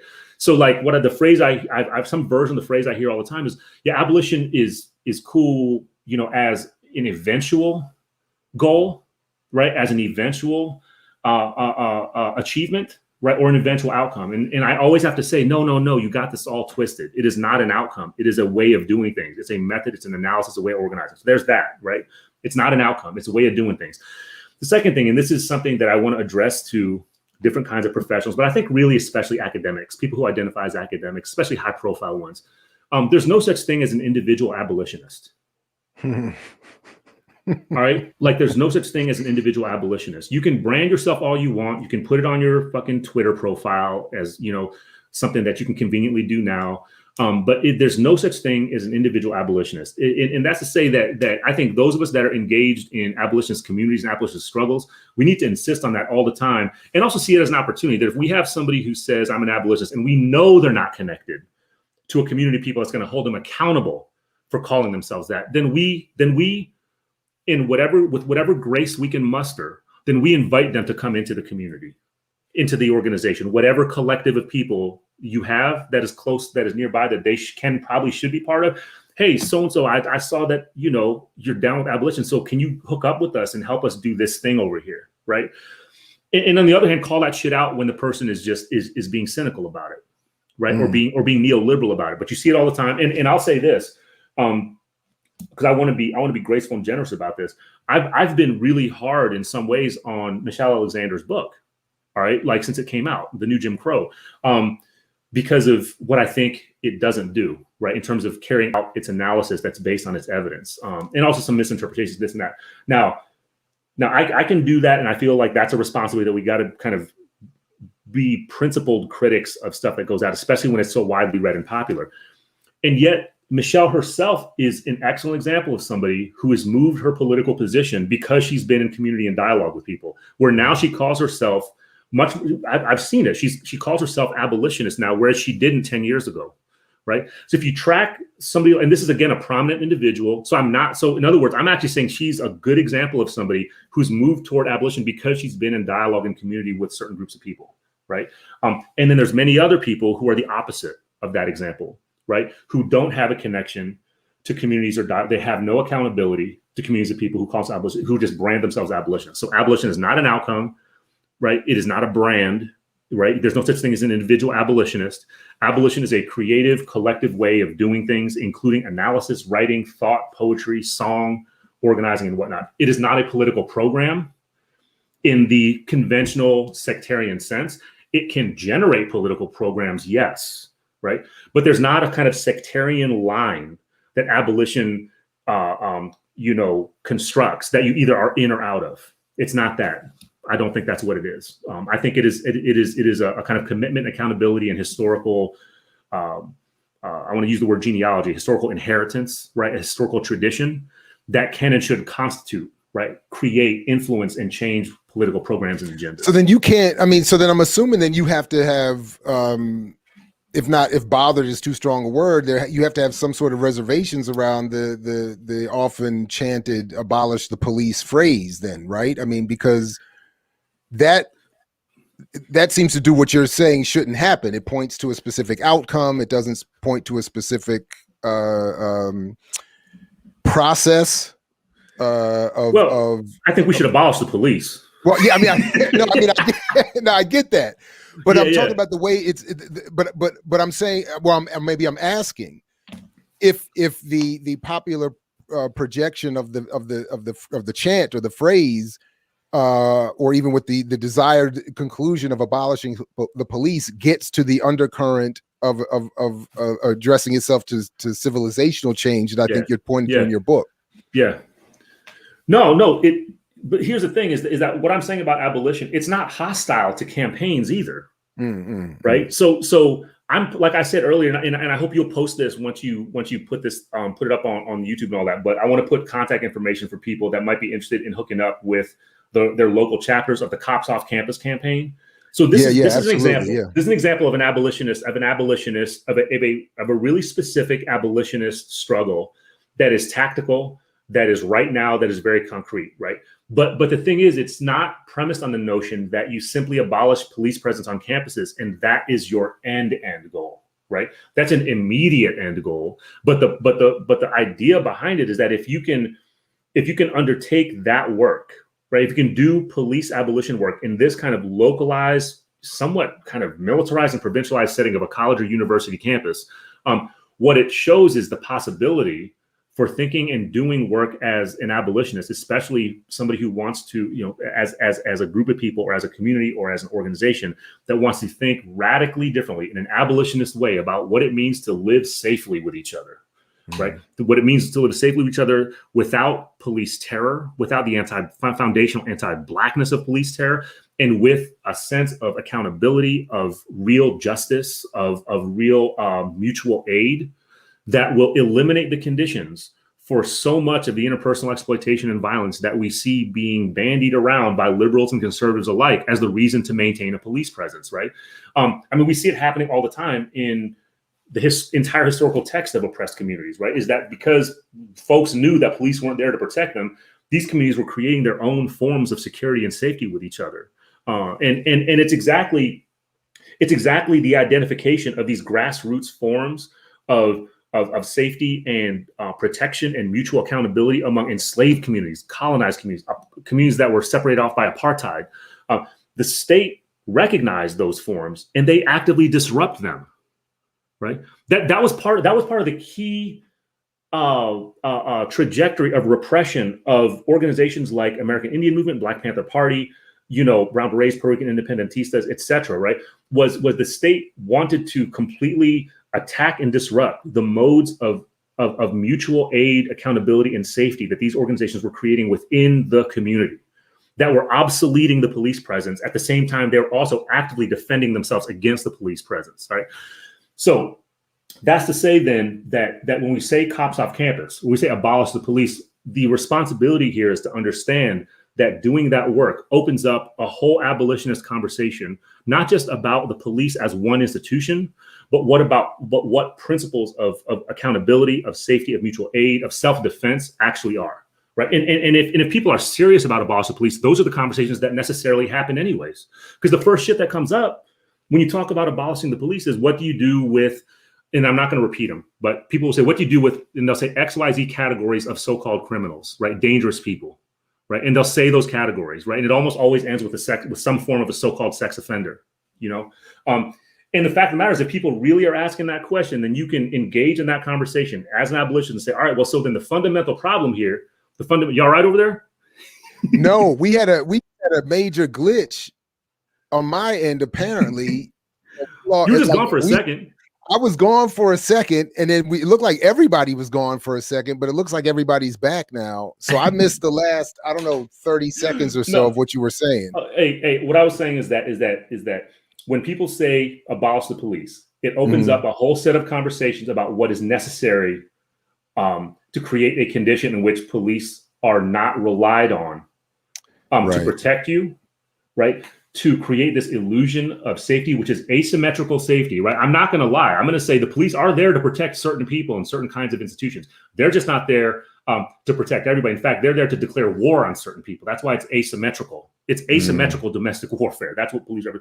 So if we think about abolish the police, what it opens up is a necessary conversation about grassroots, community-based autonomous infrastructures of safety, of mutual aid, of mutual accountability, of justice, of self-defense, of preempting and opposing any form of exploitive violence, including and especially gender violence, domestic violence, sexual violence, and other forms of violence against children and elders.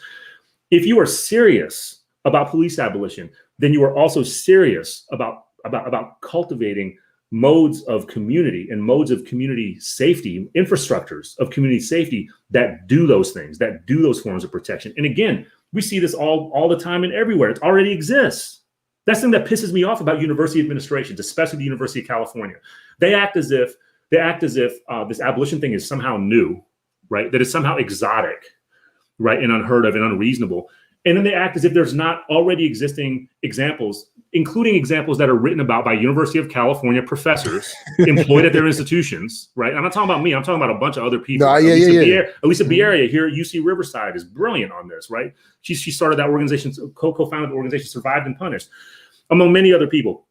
The University of California administration acts as if all of us that are doing this work don't exist, right? And another example I'll give you is my favorite example. I've been saying over and over again, people that are listening to this, that have heard me elsewhere, probably heard me talk about them, but Ujima Medics in Chicago, right? Amika Tendahi, Martine Cavro, and the co-founders of Ujima Medics in Chicago. I'll repeat this example. This is an abolitionist, this is a radical black feminist abolitionist example of what it means to do police abolition on the ground every day. And as Amika put it in a conversation we had now almost a year ago. She said that she and Martine understood, among others, that in Southside Black Chicago, the police are not coming to protect you, right? If you are relying on the police to save your life, you are going to die, right? Mm-hmm. So what they do, drawing from the long Black abolitionist feminist tradition, is they start an organization in which their primary commitment was to two forms of grassroots, everyday Black community-based autonomous practice. One was training everybody from 5-year-olds to 95-year-olds in emergency gunshot wound care, right? Because they identified how there were all these instances of people unnecessarily dying from gunshot wounds because EMS, 911, they did, as Flavor Flav put it, there he is behind me. 911 was a joke. They were not showing up, and people were dying preventable deaths from gunshot wounds. And a lot of people that are naive don't know the vast majority of gunshot wounds are actually survivable. You can survive the vast majority of gunshot wounds if you get care in time. So Martine, Amika identify there are people not getting, so they teach people how to do this. They've been teaching elementary school students all the way to elders how to do gunshot. They've saved unknown numbers of folks' lives from just training people in gunshot care room. The second thing they did was care for asthma attacks. There were Black people dying throughout Chicago they're dying preventable deaths because they weren't getting timely enough emergency care for asthma attacks. So they started training people in these two forms, right? And what it did was it's effectively, it's obsoleted, not just the police, but it's obsoleted 911, the dependence that is on an anti-Black state. It's obsoleted the dependence on an anti-Black state response, which had this long history of neglecting and delaying and just allowing Black folks to die. So these examples already exist, right? We just got to draw from those and understand when we say police abolition, this is really what we're pointing at. We're pointing at that set of examples over there to find ways to implement and honor that over here. And it's totally doable, and people got to think about it that way. Wow. Let's see. One more question that I have. Oh, real quick. Yeah, I appreciate some of the conversation in the chat. Yeah, Brother Silberg. Shout out to Millennials Are Killing Capitalism and Jared Ware. Dylan killed it. And yeah, I have been on. They had me on too.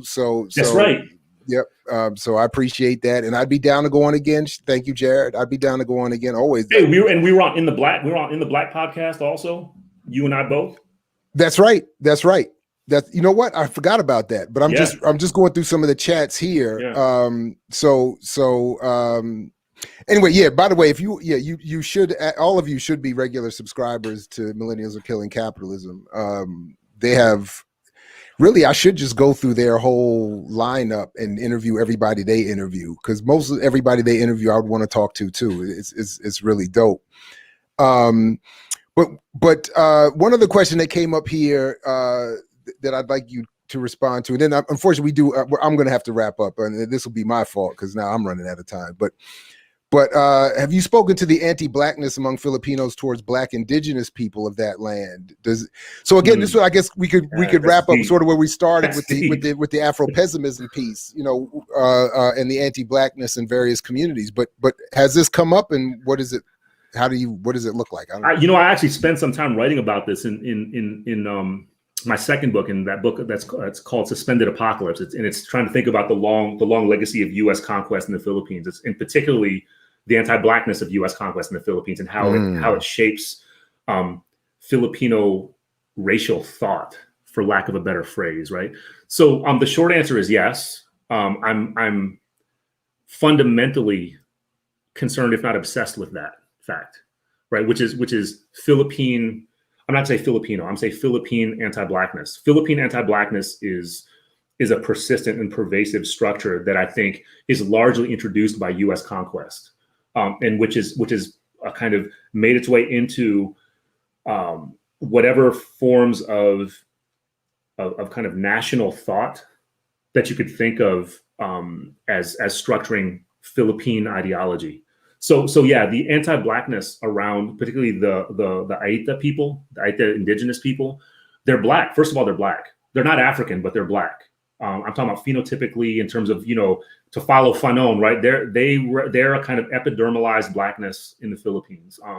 Frankly, they're not African. They're indigenous to the Philippines, but they look like a lot of indigenous African people too, right? So there's an interesting way that the anti-Blackness in the Philippine context is deep. It's concentrated, and it's the same anti-Black rhetorics. I'll give you a story that terrorizes me to this day, and I still can't sleep when I think about it. But about 10 years ago, a friend and colleague invited me to give a lecture at one of the private colleges in Manila. Right. So this is mostly, people who look like me, light-skinned brown people. Parents are probably professionals of some kind, petty bourgeoisie, colonial, post-colonial folks. Right. Private university. And I gave a lecture that was talking about this topic. Right. I was talking about anti-Blackness in Philippine, kind of the Philippine inheritance of anti-Black discourse. And I was talking about the rhetorics and symbols of anti-Blackness that Philippine discourse attaches to indigenous dark-skinned peoples throughout. So I was kind of going through it, and I was going through the quotations that I was reading from some of the indigenous folks who talked about how the light-skinned mestizo types would talk about dark-skinned Black Filipinos. The monkey metaphors, right? All that stuff. So I started going through it, and I intended to kind of extract some thoughtfulness on this with this crowd. It was undergraduates. They started fucking laughing. Every time I kind of went into the anti-Black rhetoric, each time I would repeat an example that was, again, it was a quotation from the mouth of an indigenous person saying, when we go down there to the lowland or whatever, where the light-skinned people are, this is what they call us. I was reading that quotation. These light-skinned mestizo people, they would laugh every time I made a reference to an anti-Black rhetoric. And I didn't know how to react. Because it was unapologetic, right? It wasn't like this kind of white liberal bullshit now where people will get caught and they'll say, like this dude that was announcing the high school girls basketball game in Oklahoma who attributed his use of the N-word on the hot mic. You know about that? He attributed to his diabetes. Right? Shit, I got busted. Oh no, I was having a sugar spike, and maybe I wouldn't have said the N-word if I wasn't having. So I'm saying that's what we can do now. We can run it like that. Attribute to diabetes. Yeah, it's your diabetes did it. But I'm saying this room was 1,000 times different and in weird ways worse than that, because these were young people in their late teens, early 20s, who were unapologetically laughing at the Philippine rhetorics of anti-Blackness. So at that point, I realized it's like this thing doesn't go away. It's not something you can just address by way of a convenient example, because it's deep and people are actually attached to it. Yeah, and wait a minute, this is a good question. What about the Spanish part of this? I mean, you blamed it all on the Americans. Come on now, Dylan. I mean, damn, man. I mean, I didn't forget about you Spaniards. Don't worry. The Spaniards. Don't worry. I'm sure they brought some anti-Blackness in there too. Now, come on. Surely, right? There's reams and reams of work of other people that have written about the Spanish conquest of the Philippines. There's a reason why I am obsessed with the U.S. conquest of the Philippines, and that is very, in some ways, simple, in some ways not. It's because the U.S. conquest of the Philippines is largely not understood as a fucking conquest. It's largely not understood as a colonial relationship. That's why I obsess over it. I think it is my mission in fucking life as somebody who's of Filipino heritage, right? It is my obsession, and who's here, born and raised in the U.S. in fucking Alexandria, Virginia. That explains everything about who I am, Jared. That's deep. But like, I feel like it is one of my principal obligations to talk constantly about U.S. colonization, U.S. conquest as a direct. I shouldn't say continuation. It's a different chapter. It's a different chapter of the colonization of the Philippines, right? It's not like what the Spanish did. I'm not saying it's better or worse. I'm saying it's different. So that's why you hear me talking about it so much. But yeah, I'm with you. The Spanish colonial presence was long. It was there, and I just think we got to think about the role of U.S. conquest and racial colonial genocide. Well, I still think it's deep. And actually years ago, I was giving an interview where I was on the phone in a room, in a student, grad student lounge. And the woman sitting next to me, who happened to be Filipina, misunderstood what I was saying, because the interview was about my time in the military. And the point I was making to the interviewer was, I was trying to make a point about the colonial relationship this country has, and that and the point I was making that this woman misunderstood, I was saying because it was true. I had never met a Filipino person until I joined the Navy. And the point I was making, she misunderstood that to mean because as soon as I hung up, she waved at me and said hello, like I'm right here. Oh, and I was right, like, right. I was like, that's not. We didn't even know each other, but I was like, that's not what I meant. What I was trying to say is that I had not met any Filipino people till I was in the Navy, and then I met a bunch, and then I realized that's where I first started to learn about the colonial history. I was like, well, how come there are so many Filipinos in the Navy? And like, I was like, how could I not meet anybody? And then I see you can't not meet anybody who's from the Philippines in the Navy. And I was, and that was and I was like, oh, because that's what this country does. It grabs the reason there's so many Black people here. Yeah. Serving at the bottom right. It's the same reason there's so many Puerto Ricans and Haitians and Dominicans and Filipinos, because the U.S. just grabs all of its colonized to go to war just like everybody else. That's part of that logical white reconstruction that I'm talking about. Right. That's part and parcel of it. Right. I mean, the first chapter of my book, I talk about the Join LAPD campaign, which is still ongoing. Yeah. It's not that it's the same family as that. Right. You're talking about war making apparatuses. LAPD is domestic war, but we're talking about the military war making apparatuses that will selectively solicit and open up and invite colonized people and chattelize people into its personnel and sometimes even into its fucking leadership. That's right. Right. I mean, and that's what we're talking about. And why does it do that? It's because it understands that kind of these classic models of apartheid, these classic models of unidirectional exclusion can only last so long before they breed their own kind of resistance. So then you got to become more flexible. And part of the counterinsurgency is you invite people to be in it. And I got to mention this because you brought the relation of the military to the Philippines is, what the Antioch police did to Angelo Quinto right around the Christmas holiday of 2020, in a really horrific way, exemplifies this logic as well. Because Angelo was 30 years old. He had been in the military. He was, he had arguably a major reason for his mental health crisis was because of his probably caused by his time in the military. It damn sure didn't help. I know that. Yeah. I mean, I think it's pretty clear that the time in the military had a central kind of causality to his mental health crises. And the Antioch police came to his mother's house after they called 911. And he was peaceful and passive. He wasn't a danger to anybody. And a cop kneeled on the back of his neck in his mother's bedroom. And he never woke up. He died 3 days later. And so if you don't mind putting up the information that I sent to you on the Justice for Angelo Quinto, Justice for All campaign.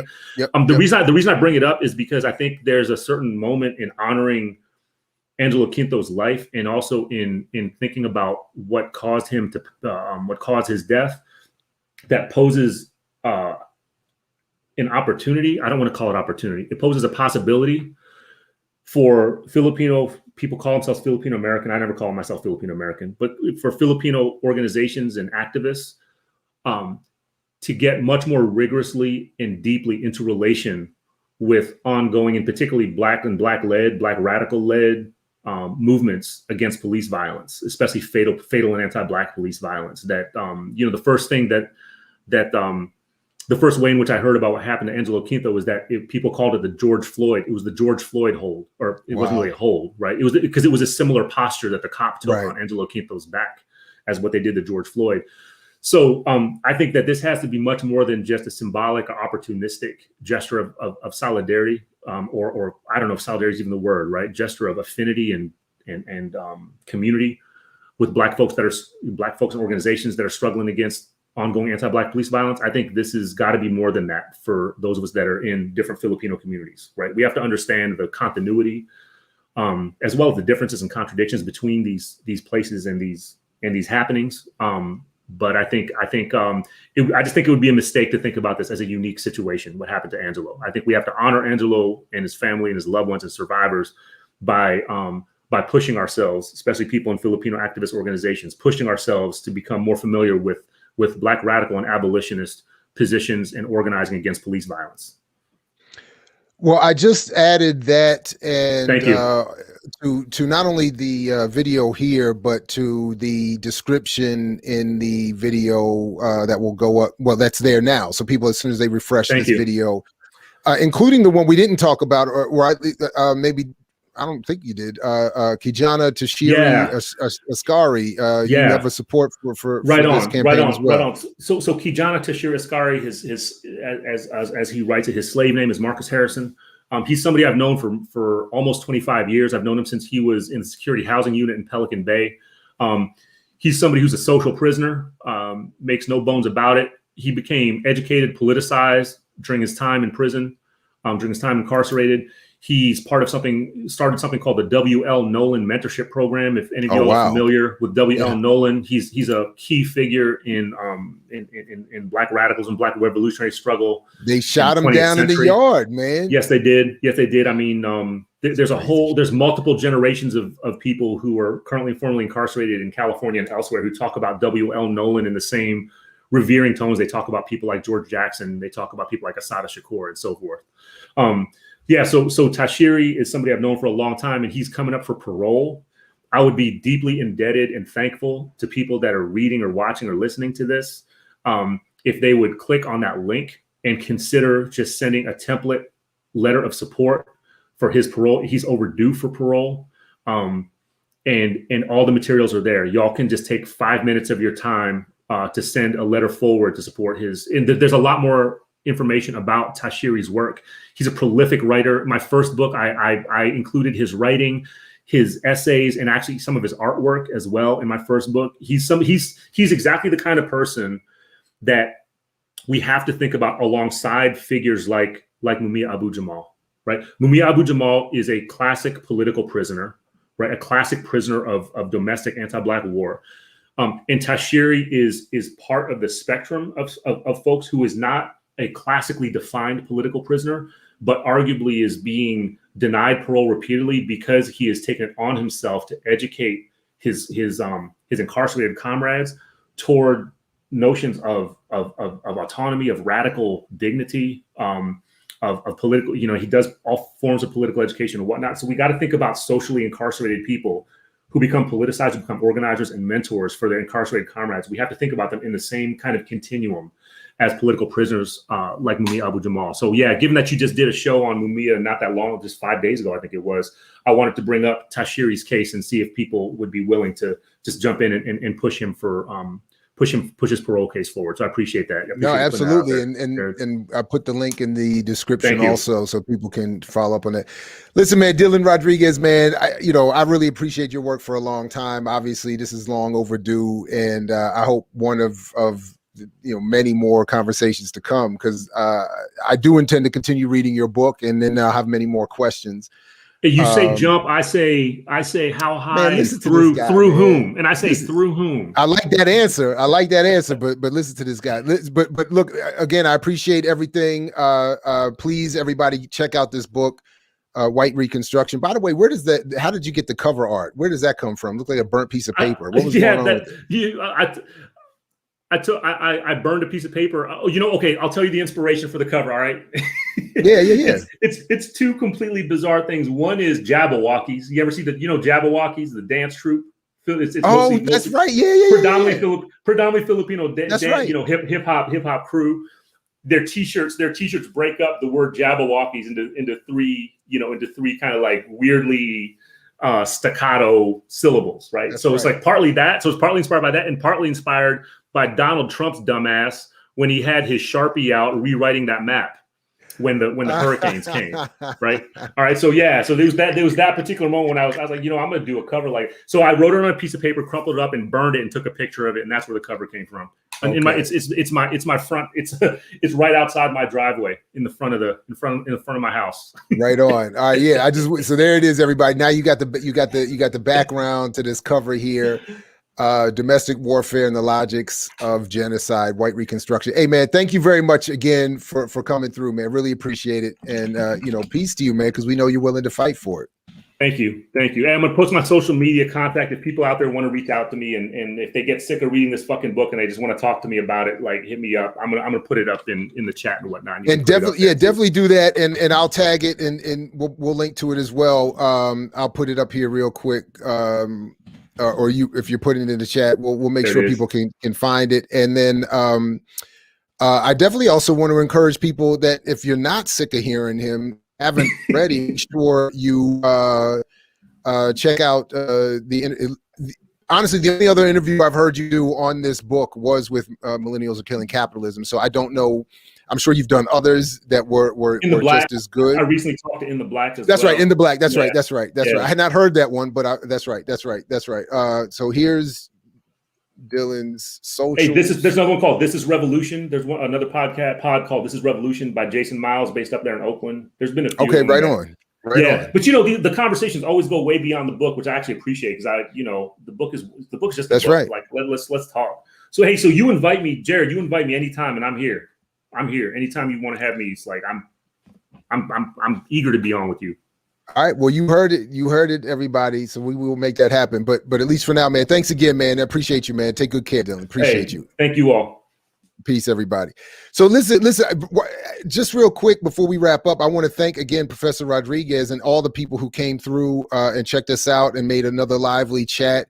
Please like, share, and subscribe. Do all that kind of stuff. Join the channel if you can. A lot more coming up between me and my colleagues on this burgeoning and developing network. So really appreciate that. And there was one other thing that I'm now just completely, I just slipped my mind. Anyway, it doesn't matter. Stay tuned with the channel. Follow, like, share, subscribe, join. Make sure you check out White Reconstruction and all of other Dylan's. Man, we didn't even get to a lot of other stuff that he's done. So we'll definitely have to have him come back and talk more. But anyway, shout out to Black Alliance for Peace and their rally down against OAS in solidarity with Haiti and the Haitian struggle. It's been a great day of broadcasting from my point of view. Please do, again, stick around with Black Power Media, like, share, subscribe, join, all that kind of stuff. And we will catch you next time here at I Mix What I Like Live. Again, I'm Jared Ball, happy to be your host at I Mix What I Like for all your relevant social media, blackpowermedia.org. Make sure you're signed up there as well. Peace if you're willing to fight for it, as Fred Hampton used to say, and we'll catch you in the whirlwind, everybody. Thanks again. I mix what I like, what I like, what I like, what I like, what I like.